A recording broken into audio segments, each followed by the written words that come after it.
The parable of the withered tree and the gardener. There was once a man who planted a young tree in the midst of his garden.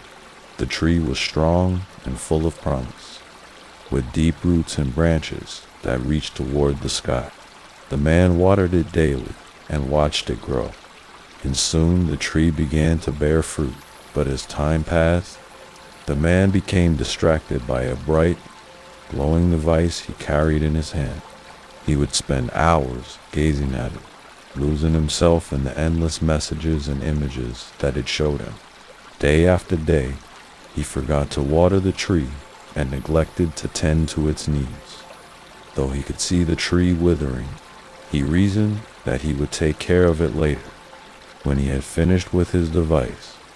One morning, the man went out to his garden and saw that the tree had dried up. Its leaves had fallen, and its branches were brittle and lifeless. Sorrow filled his heart, and he cried out, "Why has my tree withered?" A wise gardener, who had watched all of this, said to the man, "Your tree withered not because it lacked good soil or the sunlight that shines for all, but because you gave it no water and attention. Your eyes were fixed on the things that dazzled you, but you forgot what was truly needed to bring life." The man, ashamed, asked, "But how could I have let this happen? What must I do now?" The gardener replied, "Just as this tree needed water to thrive, so does your soul need the living water of faith. If you allow yourself to be consumed by distractions, remember, the world offers many distractions, but none of them will sustain you through the trials that are to come." And the gardener added, "In times of difficulty, do not seek comfort in what is fleeting and shallow, whether they be glowing screens or the worries of life. Your spirit will wither, but trust in God, who provides all you truly need. But if you turn your heart to God and nourish your soul with His word, you will bear fruit even in times of drought." The parable of the diligent worker and his family. There was a man known for his hard work. He rose early and worked tirelessly to build his business. Over time, his efforts brought success, and his wealth increased. Yet, despite his achievements, the man's heart was heavy. His wife and children longed for his presence, but he was often too busy or too tired to spend time with them. His children would ask, "Father, will you play with us?" And his wife would say, "Sit with me."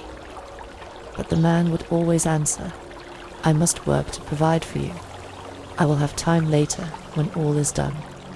As the years passed, his family began to drift away. His children no longer waited for him, and his wife grew lonely. Still, the man worked, convinced that one day, when everything was complete, he would have time to enjoy with his family. One day, an old traveler came by and asked, "Why do you work so endlessly?"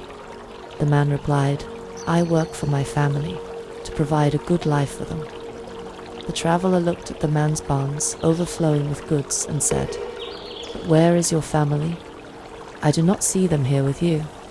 The man realized that while he had worked for his family, he had not truly been with them. He still reasoned, "I must work now so that later we can enjoy time together." The traveler smiled and said, "There was once a man who planted a tree in his garden. He watered it day and night, making sure it grew tall and strong. But in his obsession with the tree's growth, he never sat beneath its shade or tasted its fruit.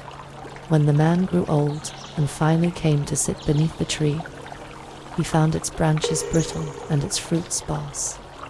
What good was his labor if he had never enjoyed what he nurtured?" Understanding the lesson, the man asked, "What should I do?" The traveler replied, "Your family is the treasure God has given you. Work is important, but it is not the only thing that matters. If you work without love, you may gain much in the world, but lose those you worked for." The man, realizing his mistake, left his work early that day and returned home to his family. From then on, he balanced his labor with love, giving his family the time they needed. And Jesus said, "What does it profit a man to gain the whole world, yet forfeit his soul?" So too, it profits nothing if a man works tirelessly, but loses the love of his family. True wealth is found in the relationships God has given you. Work diligently, but love abundantly. While hard work is valuable, it should never come at the cost of family and love. True wealth lies in nurturing relationships, not just in material success.